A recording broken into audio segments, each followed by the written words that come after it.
Hey creatives, Karen here, mixed media artist and creative at By the Wolf Moon.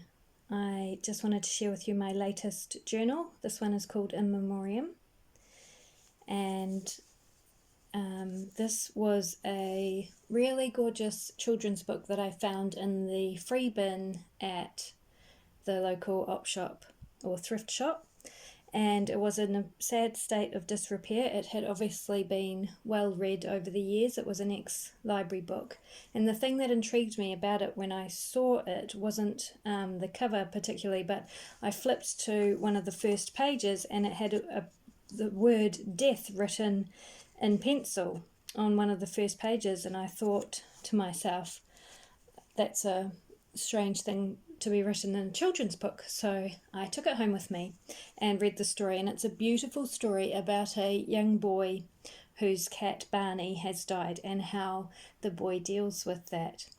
And it contains a really sweet message that I thought was beautiful and wanted to preserve. So I have kept the entire book in the right order throughout the journal so that it can be read, and then just added extra pages. And I thought this would make a really lovely memoriam book for a lost pet or a pet that has passed over, and hence the beautiful cat on the cover. So it is a fabric cover, and I've machine embroidered it with this gorgeous scruffy looking cat. On the spine, I widened the spine of it and have got some vintage lace and some vintage ribbon on there with two metal pins. And then the back cover, this image was on the back cover of the original book, which I carefully peeled off and have put onto the back cover of this journal. So I have kept the original book as it was. I haven't changed anything, because when I use a book in my artwork, if I really love the book, I want to keep the book as true to form as it was when I received it, because it shows the history of the book, and it always intrigues me to think about how many other hands have touched a page that I'm reading, or where certain marks or rips or tears happened. So I haven't covered anything up, but the new owner of this journal, of course, can easily cover up any tears or the stamps from the library that are here. So the book is called The 10th Good Thing About Barney. So all of these pages would make beautiful journaling pages as well. It's nice thick paper. The book was written in 1971, I believe, so it's definitely vintage, nearly 50 years old, and the images are really lovely. And then I've kept the pages that I've used, which is all vintage paper, fairly plain. I've not done hardly any embellishing in this book. There we go, The 10th Good Thing About Barney, and it's written by Judith Fjost.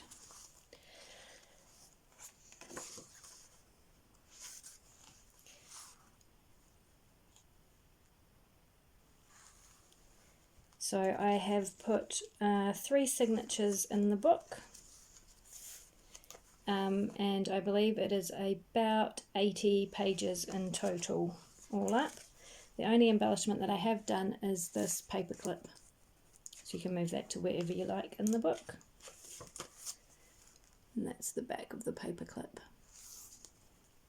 If you'd like to see how I made that paperclip and a couple of other things with this lace embellishment, I have just uploaded another video with showing how I made these, if you're interested. Okay, so let's get to the message of the book. Barney the cat died, and the young boy is having an argument with his sister about where Barney is now. And his sister says that Barney the cat is in heaven, of course, and the little boy says no, he's in the ground. And so they argue back and forth for a bit, and then Barney's dad comes along and not Barney's dad, the little boy's dad comes along and says that actually Barney might be in heaven, but also he could be in the ground. And if he's in the ground, then that's not a bad thing, because he is providing nutrients and fertilizer for the new trees and plants to grow. So he still has a special role on earth. And anyway, the book says it much more succinctly and beautifully than I just did, but it's such an important message of there not having to be right and wrong, especially when it comes to your beliefs about death, and in that what you believe is true, and what the person next to you believes is also true, or could also be true. So yes, but our animals that have passed before us may be in heaven, and that's a lovely thought, and simultaneously their bodies are in the ground and contributing to the life cycle of the environment for years to come, which is also a really lovely thought. And I just wanted to honour that, because I feel like it's such a small and insignificant book, but it has such a strong and important message for all of us, not just children, but all of us, and having faith, and that life really is a cycle, and blah, blah, blah, blah, blah. I could go on forever. Anyway, this is my latest journal. So the middle signature is just some pages for journaling on, collaging. It has a couple of envelopes there with some vintage lace. The green bits are the original book tape that was used to bind the cover when the cover started falling apart. So when I extended the spine, I took that cloth tape off and have used it to trim the 2 envelopes, and just added some vintage lace that are in the centre of the book. And that's it. We're finished with the little puss cat walking away. A couple more blank pages and some more beautiful cats on the back.